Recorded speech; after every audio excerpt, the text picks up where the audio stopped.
ഇന്ന് നമ്മൾ ഒരു കാലഘട്ടത്തിലേക്ക് തിരിഞ്ഞു നടക്കുകയാണ്. ആധുനിക കേരളം രൂപപ്പെടുന്നതിന് മുൻപുള്ള 1950കളിലെ നമ്മുടെ കൊച്ചു കേരളത്തിലേക്ക്. മാറ്റങ്ങളുടെയും പ്രതീക്ഷകളുടെയും ഒരു സുവർണ കാലഘട്ടമായിരുന്നു അത്. ഇന്നത്തെ കേരളം എങ്ങനെയായിരുന്നു, അതിൽ നിന്ന് എത്രയോ വ്യത്യസ്തമായിരുന്നു അന്നത്തെ നമ്മുടെ നാട്. നമുക്ക് ആ കാഴ്ചകളിലേക്ക് ഒരു യാത്ര പോകാം. 1950കൾ എന്ന് പറയുമ്പോൾ ഇന്നത്തെ കേരളം പൂർണ്ണമായി രൂപം കൊണ്ടിട്ടില്ലാത്ത ഒരു സമയമാണ്. തിരുവിതാംകൂർ, കൊച്ചി, മലബാർ എന്നിങ്ങനെ 3 വ്യത്യസ്ത ഭാഗങ്ങളായിട്ടാണ് അന്നത്തെ നമ്മുടെ നാട് നിലനിന്നിരുന്നത്. 1937 ട്രാവൻകൂർ റേഡിയോയിലൂടെ സംപ്രേഷണം ചെയ്ത ഒരു ഗാനമുണ്ട്. ഉള്ളൂർ എസ് പരമേശ്വരയ്യർ രചിച്ച് കമലാ കൃഷ്ണമൂർത്തിയുടെ ആലാപനത്തിൽ അവതരിപ്പിച്ച തിരുവിതാംകൂറിൻ്റെ ദേശീയ ഗാനമായ വഞ്ചിഭൂമി. അതിൻ്റെ ഒരു ചെറിയ ഭാഗം കേട്ട ശേഷം നമുക്ക് വീഡിയോയിലേക്ക് കടക്കാം.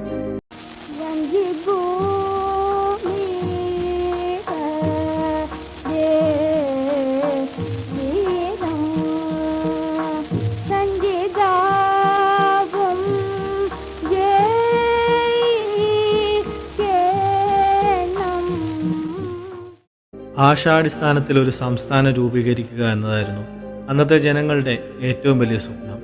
ആ സ്വപ്നം യാഥാർത്ഥ്യമാകുന്നതിന് തൊട്ടു മുമ്പുള്ള ദശകമായിരുന്നു ഇത്. 1950കളിലെ കേരളീയ സമൂഹത്തിൽ ലാളിത്യമായിരുന്നു മുഖമുദ്ര. ഭൂരിഭാഗം ജനങ്ങളും ഗ്രാമങ്ങളിലായിരുന്നു താമസിച്ചിരുന്നത്. കൃഷിയായിരുന്നു പ്രധാന ഉപജീവനമാർഗം. നെൽകൃഷിയും തെങ്ങ് കൃഷിയുമായിരുന്നു അക്കാലത്തെ പ്രധാന വിളകൾ. പുഴകളും തോടുകളും നിറഞ്ഞ പ്രകൃതി രമണീയമായ കാഴ്ചകളായിരുന്നു എവിടെയും. ജാതി വ്യവസ്ഥ സമൂഹത്തിൽ ശക്തമായിരുന്നൊരു കാലഘട്ടം കൂടിയായിരുന്നു ഇത്. എങ്കിലും സാമൂഹിക പരിഷ്കരണ പ്രസ്ഥാനങ്ങൾ ശക്തി പ്രാപിക്കാൻ തുടങ്ങിയിരുന്നു. വിദ്യാഭ്യാസത്തിൻ്റെ കാര്യത്തിൽ കേരളം അന്നേ മുന്നിട്ട് നിന്നിരുന്നു. തിരുവിതാംകൂറും കൊച്ചിയും വിദ്യാഭ്യാസത്തിന് വലിയ പ്രാധാന്യം നൽകി. കൂടുതൽ ആളുകൾ സ്കൂളുകളിൽ പോയി തുടങ്ങി. എങ്കിലും ഇന്നത്തെ പോലെ എല്ലാവർക്കും വിദ്യാഭ്യാസം എന്നത് അപ്പോഴും ഒരു സ്വപ്നമായിരുന്നു. സാമ്പത്തികമായും സാമൂഹികമായും പിന്നോക്കം നിന്നിരുന്നവർക്ക് വിദ്യാഭ്യാസം പലപ്പോഴും അന്യമായിരുന്നു. എങ്കിലും വായനശാലകളും ഗ്രന്ഥശാലകളും ഗ്രാമങ്ങളിൽ സജീവമായിരുന്നു. 1950കളിലെ കേരളത്തിൻ്റെ സാമ്പത്തിക രംഗം പ്രധാനമായും കാർഷിക മേഖലയെ ആശ്രയിച്ചായിരുന്നു. കർഷകർ തങ്ങളുടെ ഉൽപ്പന്നങ്ങൾ ചന്തകളിൽ കൊണ്ടുപോയി വിറ്റിരുന്നു. ഇന്നത്തെ പോലെ വലിയ വ്യവസായശാലകൾ അക്കാലത്തുണ്ടായിരുന്നില്ല.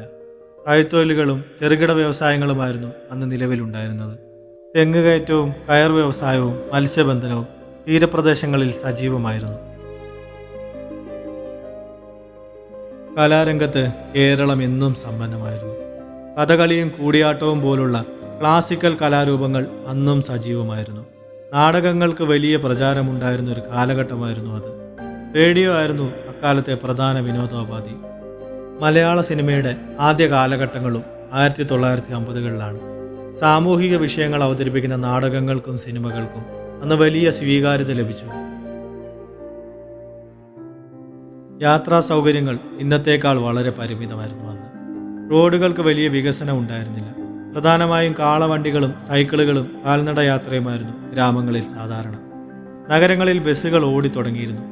ഉൾനാടൻ ജലാശയങ്ങളിലൂടെ വള്ളങ്ങളും ബോട്ടുകളും പ്രധാന യാത്രാമാർഗങ്ങളായിരുന്നു. ജീവിതത്തിൻ്റെ വേഗത ഇന്നത്തേക്കാൾ വളരെ കുറവായിരുന്നു. രാഷ്ട്രീയമായി ഏറെ പ്രക്ഷുബ്ധമായ കാലഘട്ടമായിരുന്നു 1950കൾ. സ്വാതന്ത്ര്യം ലഭിച്ചതിന് ശേഷം പുതിയ ഒരു രാഷ്ട്രീയ വ്യവസ്ഥിതിക്ക് കേരളം സാക്ഷ്യം വഹിക്കുകയായിരുന്നു. ജനാധിപത്യം ശക്തി പ്രാപിച്ചുകൊണ്ടിരുന്നു. ഐക്യ കേരളത്തിന് വേണ്ടിയുള്ള പ്രക്ഷോഭങ്ങൾ ശക്തമായിക്കൊണ്ടിരുന്നു. കമ്മ്യൂണിസ്റ്റ് പ്രസ്ഥാനങ്ങൾക്കും സോഷ്യലിസ്റ്റ് ആശയങ്ങൾക്കും അക്കാലത്ത് വലിയ വേരോട്ടം ലഭിച്ചു. സാങ്കേതിക വിദ്യയുടെ കടന്നുകയറ്റമില്ലാത്ത ഒരു കാലമായിരുന്നു അത്. മനുഷ്യബന്ധങ്ങൾക്ക് വലിയ പ്രാധാന്യം കൽപ്പിച്ചിരുന്നു. അയൽപക്ക ബന്ധങ്ങൾ ശക്തമായിരുന്നു. ഉത്സവങ്ങളും ആഘോഷങ്ങളും ജനങ്ങളുടെ ജീവിതത്തിൻ്റെ അവിഭാജ്യ ഘടകങ്ങളായിരുന്നു. ലളിതമായ ജീവിതം നയിച്ചിരുന്നിട്ടും സന്തോഷവും സംതൃപ്തിയും നിറഞ്ഞതായിരുന്നു അന്നത്തെ ജീവിതം. ഇങ്ങനെയായിരുന്നു 1950കളിലെ നമ്മുടെ കേരളം.